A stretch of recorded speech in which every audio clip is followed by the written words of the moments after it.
talking about a team that will win the premiership, the Collingwood Football Club.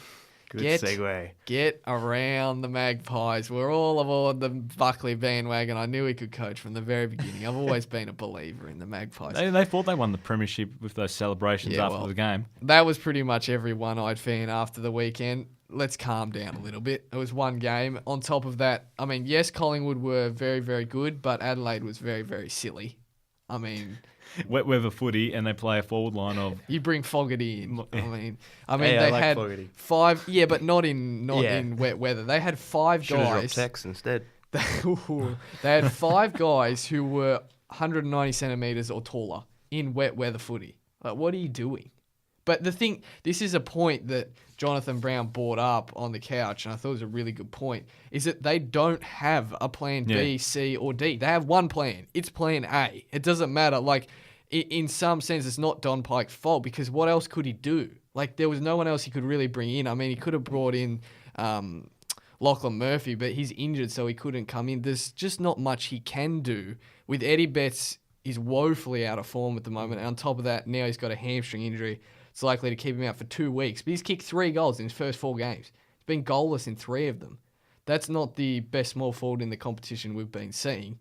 And I mean, Tex's performance was heavily critiqued. He soft, probably. Is that harsh? He was just off, yeah. Well, he was Reminiscent under of the an grand injury final. cloud.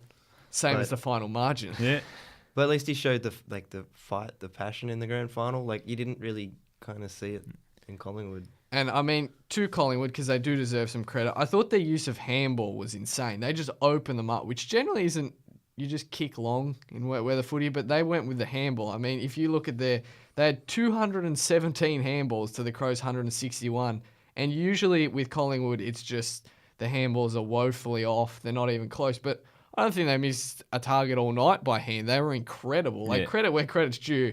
They were on point with their skills. And on top of that, they finally converted inside 50. I mean, you kick 16-10 and they got 26 scoring shots from their 58 inside 50s. That's exactly what they need to do. They knew how to play a tall team against a tall team. And it was perfect how they played. They played fast, and that against a team that's the land of the Giants, that's how you have to play. And their skill level was the best I've seen under Buckley. Yeah, was really impressive. Stevenson's a freak. Yep, obviously 5 goals for the last year's pick number 6, and game-breaking pace. That's the thing. He's quick. Well, he was tipped to go pick 1, but because of the heart condition.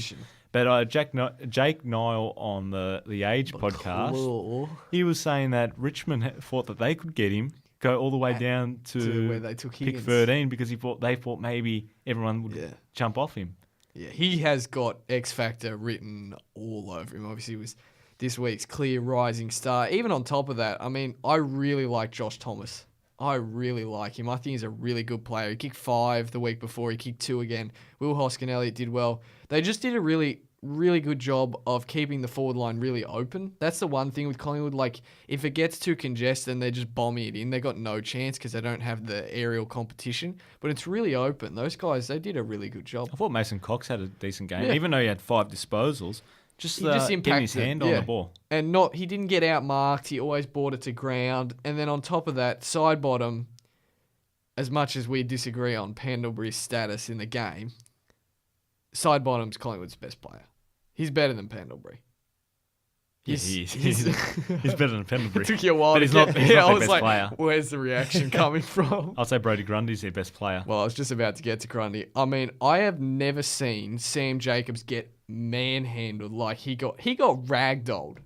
Like, that was a complete and utter domination. I thought Sean Grigg did that to him in the grand final. Like, I've never seen Sam Jacobs literally just get tossed to the side. Grundy, not even like he grabbed the ball out of the ruck and kicked it. He didn't even have to tap it to anyone.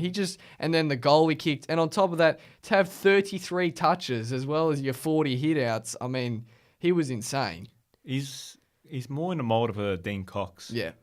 And he's probably the most aerobic ruckman I've seen since Dean Cox. He has a chance and to be. And Natanui, of course. Yeah. But Natanui's on a different level. But Grundy is like a Dean Cox. Yeah. So with Collingwood's form, if they can replicate that, here we go. Also going to get back Elliott and Wells. Hopefully a few Wells others for too. 1 week. Kale Before he Kirby. does this.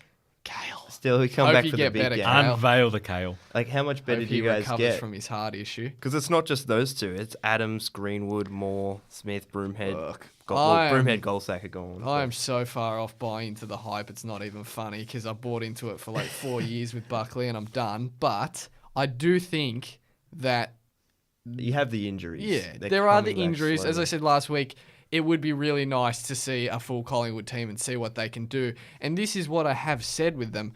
The endeavour, the tackling pressure is all there. It's just this skill execution. If they had that skill execution against GWS, they would have beaten GWS 100%. They had the same level of endeavour. They just didn't bring the execution. They brought the execution. That's what happened. And it's good because, I mean, if they can beat Adelaide on their own deck, then they've got the confidence that they can beat anyone. Yes, it was wet weather, but I just think that it's a really impressive win. Let's see it for a couple of weeks before we start overreacting.